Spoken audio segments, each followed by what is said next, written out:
Obviously, and I should mention, what is today? Today is April 28th. Anytime I mention that we are in quarantine, I feel, because the news moves so fast, I feel compelled to explicitly state that we are recording this April 28th. We don't know about all the things that have come along in the news since you and I talked earlier today. The Pentagon confirmed the release of a video of flying saucers, and it barely made headlines because we've got bigger issues right now. So that is where we're at this time. But prior to quarantine, what did your usual writing schedule look like for the week? Yes, well, since I'm a full-time teacher, it looked like those chunks of time that I could carve out of my teaching and grading and preparing schedule. So it really varies, and it depends on where I am in a particular project. Like once something gets underway, if I'm in the middle of drafting or if I'm in the middle of revising, then of course it has a kind of energy and momentum of its own, and so I have to, I just have to do that every day. But sometimes the teaching, which is it keeps you very busy.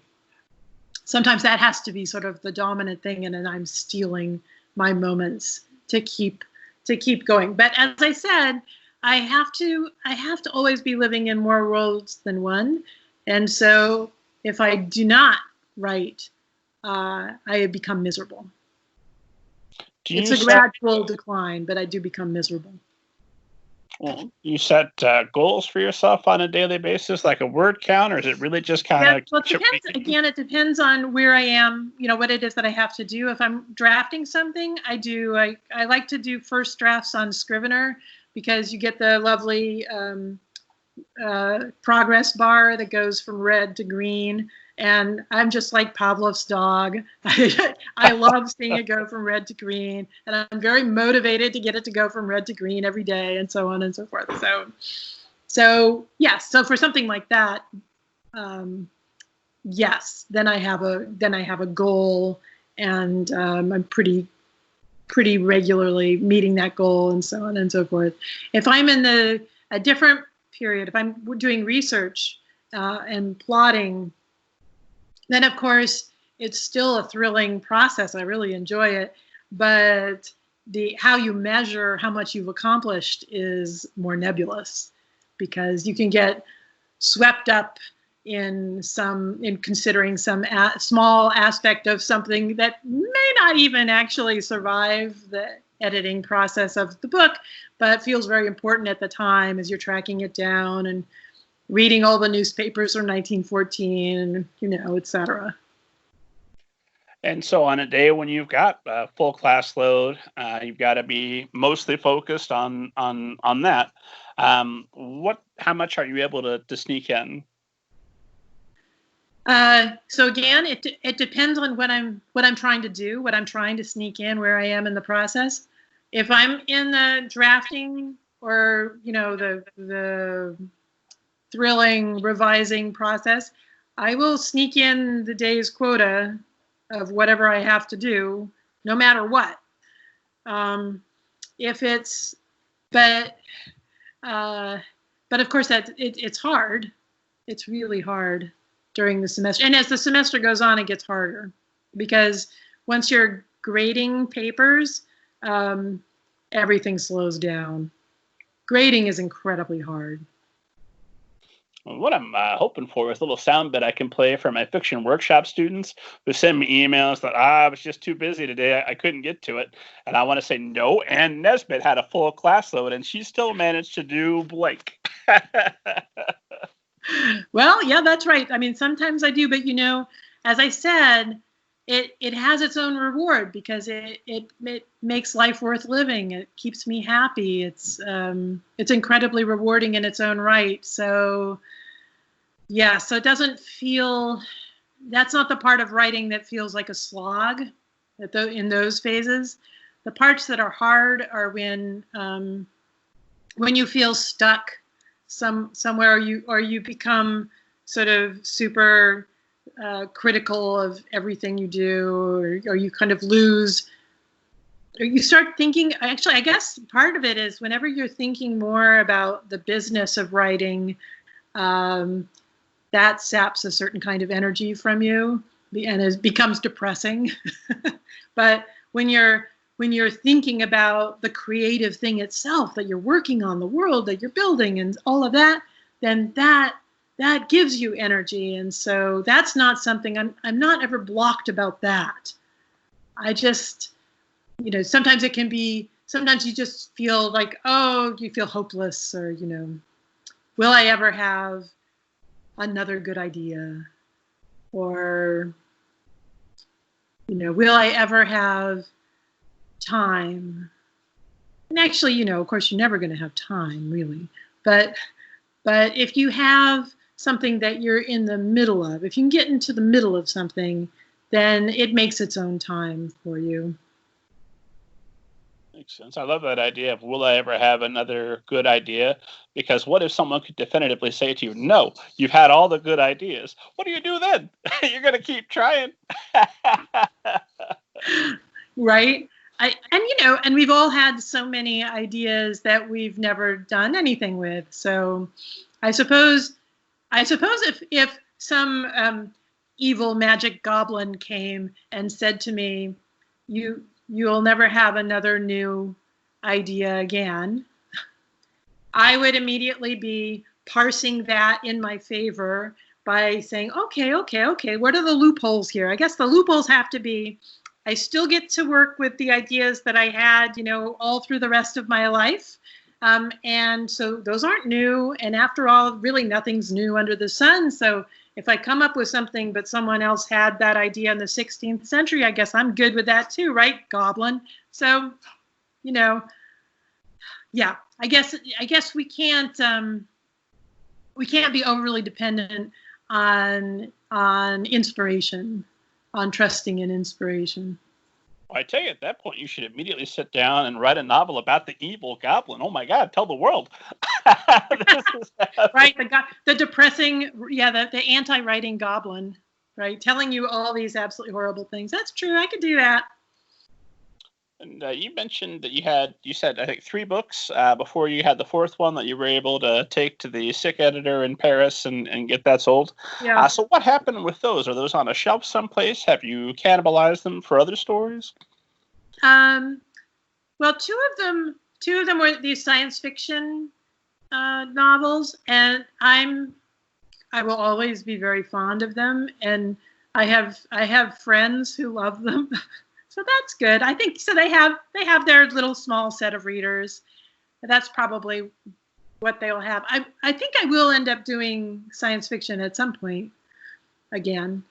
And then the third one, I think I might return to that, actually. I really love that book. And I never did anything with it. I never really showed it to people or anything. So there is at least one more Ann Nesbet book out there just waiting to be discovered. Be excited, world, it's coming. Well, I hope there are more than that, but most of them would be kids' books. This is this one for grown-ups that I would like to go back and polish up sometime.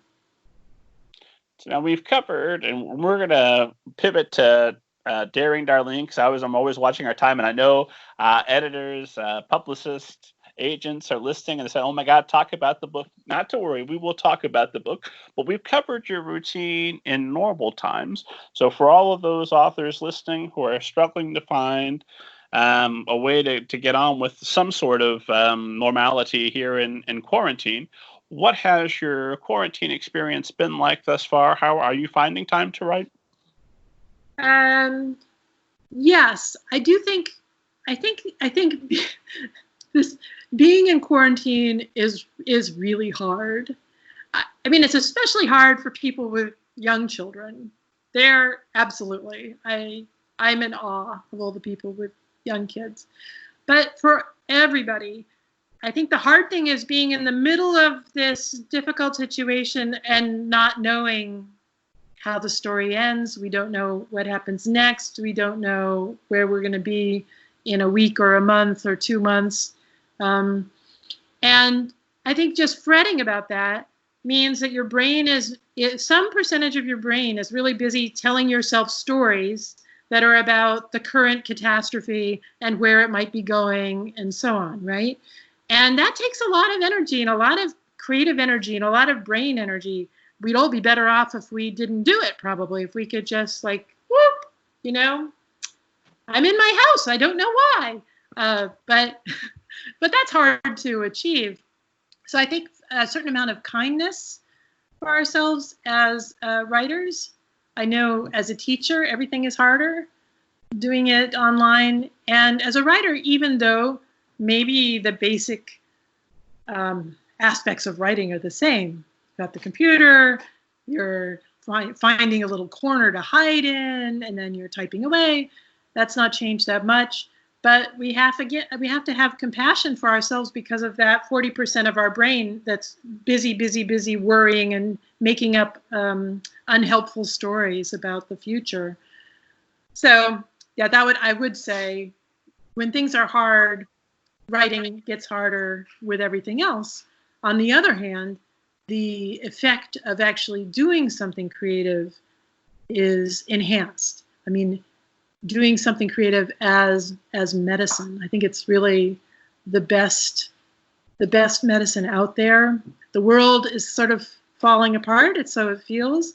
But if you are putting a story together or making something beautiful or making something work, that is incredibly healing. Again, it has that feeling of sort of shaking your fist at entropy and saying, okay, everything's falling apart out there, but this little bit of life, I can still make a world. I have found myself being just a little bit crueler to my characters than I normally am, because I need them to have really bad problems to completely distract me from the actual problems that are going on. Well, yeah. I went through this period where it seemed like every time I wrote about a mother in a book, something terrible would happen to her, and then that would happen in real life. And my kids were like, "Mom, you gotta be a little bit kinder to the mothers." So I promised that only nice things would happen to mothers in my stories from then on. This was not true, however. Not exactly true. So I don't know. I mean, maybe being extra cruel makes sense. Actually, I can see that. Also, wanting not to be as cruel as usual, like wanting some nice things to happen, also makes sense under the circumstances. Like, I can see why a person might want to be reading books that have happy endings right now. I can also see why you might want to read books in which, the zombies do take over and tear everything apart. So, yeah, both. As I said, I'm really, I don't know if I said it, but I was thinking it. I'm really omnivorous in what I read. So, and that spills over into the writing. So I can see it. I can see it both ways, being darker and lighter at this time. If you read about zombies, then you could be a little bit grateful that thus far, again, April 28th, when we're recording this. So if the zombie apocalypse starts May 1st, we don't know about it yet. But thus far, no zombies. So look, something to be a little bit grateful for. Well, I've honestly never quite understood the science of zombies. So I would want to read more studies about how that all works, because it does seem to me that it's hard for me to understand how you can be so overrun by creatures literally falling apart as they decay. But maybe I've misunderstood something about decay, or zombie force or something like that. There's so many different versions of the zombie apocalypse to try and grab any one of them. My favorite type of zombie story usually is one that avoids the origins of the zombies, because there's no origin you're going to tell me that convinces me the zombies are real. Just get to the part where they chase our heroes. Well, I was just actually teaching Justine Ireland's Dread Nation, and there she has the zombies. They rise up during a battle in the Civil War, and the metaphorical side of that makes so much sense that who cares about the science, really? That's true.